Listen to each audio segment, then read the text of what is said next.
The debate over which minion is the best minion has been going on since the beginning of Hypixel Skyblock. But what remains consistent even after all these years is that mob spawning minions tend to be some of the most profitable. As of recording this video, having a hypermax tier 12 Revenant Minion setup is by far the most profitable, which is likely why you've recently been seeing some videos about this and their value has increased overall. Now, while I won't be covering how to set this up in extreme detail in today's video, I will be showcasing one of, if not the most compact design for your Revenant Minions, so that you can maximize your profits and make collecting an absolute breeze. What makes this design even better is that it works with almost every other mob minion in the game too. So even if you're following along on a cheaper setup, you can still set this up on your own island. So with all that being said, let's just get straight into the build.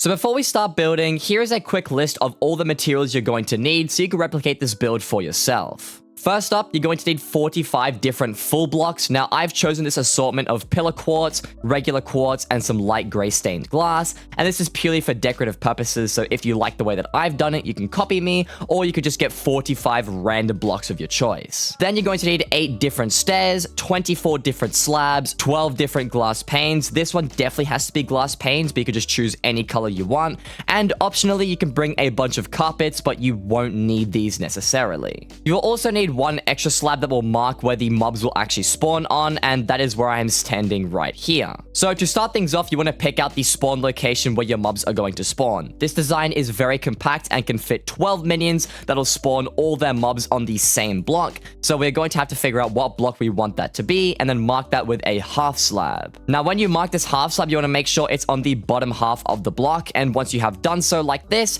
you can go ahead and place 4 placeholder blocks around it so that we can fill in the corners. To fill in the corners, you can just go ahead and place whatever blocks of your choice. Now, because I'm using pillar quartz, I'm going to make sure it looks pretty and change the orientation the way that I want to. So go ahead and do that for all 4 corners. And now you should be left with this really weird looking design. And once you've done so, you can go ahead and knock out the placeholder blocks and then extend all of your pillar quartz up by 2 more blocks. So now that we're left with this weird looking build, you can go ahead and grab your glass or whatever blocks you've chosen and then place 2 of them right here, then 2 more on this side, and then you go around and repeat it for all 4 sides. And now we can cap this entire thing off with a few more blocks on the top. I'm going to use regular quartz, and I can fill this in and make this strange looking box design. Now, if you are a complete minimalist, this is the entire design complete. Like, the whole farm can work just with this little box cage looking thing, but I'm going to go a step further and incorporate minion storages and make it look pretty, so follow along if you're interested in all of that. So the next step from here is to build out 2 blocks from this center part of the box, and then you want to build down a bunch of blocks so it lines up with these ones here. Then you want to knock out both of these quartz pillars right here and repeat the exact same thing on all 4 sides,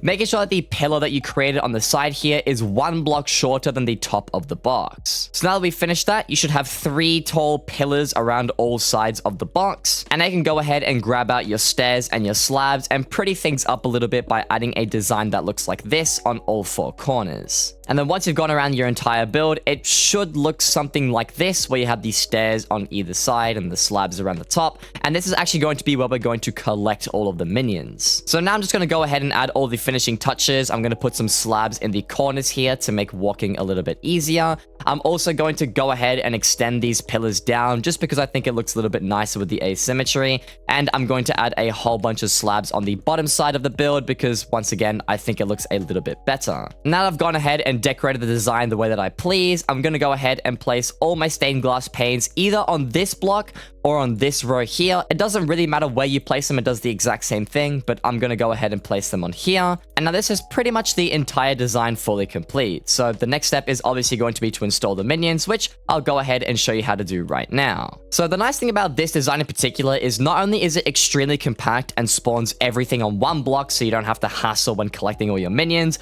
but it also makes space for all of the medium storages in a very convenient manner. To maximize all of the space, all we want to do is place a minion on this this block here, basically one block above the bottom slabs that I put at the end. Then you want to place it on this pillar here and on this pillar here to create a row of 3 on the almost bottom side of this build. And now that I've gone ahead and placed all of my minions around the entirety of this design, now I can go ahead and place all the medium storages, which I've very conveniently left lots of space for. So for this minion right here, you could just place it right on this side of the pillar, and then for the one opposite that, you can do the exact same thing. For the minion in the middle, you can go ahead and place a medium storage right here, and that completes all of the medium storages for one side of the box. You can then obviously go ahead and repeat the exact same thing on all 4 sides, and once you've done that, it's pretty much all complete. And now the medium storages are all placed and ready to go, this is the entire design complete. The way that you're supposed to use this is by standing on the top layer that we built earlier, running your player into the glass panes that I placed before, and you can just look straight down and collect your minions with ease. This will let you access everything in the minion, whether you've got some fuel like hyper catalysts or you're refueling it with anything else. Maybe you have a budget or enchanted hopper because you're too lazy to collect them yourself, or you can just swap out the minion slots as well here. However, while this design is complete and ready to go, there are a couple of things that I should talk about before I end the video that might pose a little bit of a concern when you do build this for yourself. Depending on how you place the minions and the height of everything in this build, sometimes the minions will spawn revenants up on this layer here, or they might even spawn them on the medium storages if you don't have this stair here. If that's the case and you don't really know what's going on with the dimensions of your build, you can go ahead and grab some carpets and just line the carpets on the upper sides of the design. This, in my opinion, adds a nice aesthetic to the whole build, but will also prevent any mobs from spawning, and if you did make any mistakes, it'll just make everything function properly. You can also go ahead and place carpets on the medium storages too. This will prevent anything from spawning on them once again if you built it slightly differently. And if you prefer the aesthetic, you've also got that as well. Now, something else that's really important to note, if you are using a mob minion that spawns taller mobs such as the Voidling or the Enderman minion, then you are going to have to make a few modifications to this design in order to actually fit those minions. The easiest way to do this with the design that I've already built is to simply knock out the last 4 slabs that we placed before. You also want to knock out the spawning platform, and then you need to grab 4 blocks of your choice, extend the corners down by 1, and then I'm also going to go ahead and fill in these blocks here with some extra glass. Now that the whole thing has been brought down by 1, you can go back in and place the spawning platform right here. Once again, make sure it is on the bottom half of the full block, and now I'll go ahead and just finish off by putting these slabs in the corners. With these modifications made to the design, you can see that the spawning platform is now 3.5 blocks tall, which means that an Enderman can comfortably spawn in here and the minions can just do their thing. However, something important to note, and I'm just going to place down an Enderman minion to demonstrate this. If I place it on this block here, and then I place the storage down where it would go in its respective spot, you can see that if I go to the very top of the build, I actually can't reach the Enderman minion no matter how hard I try. As a result, the very simple fix to this is just to knock out this entire top layer here and bring the entire thing down by 1.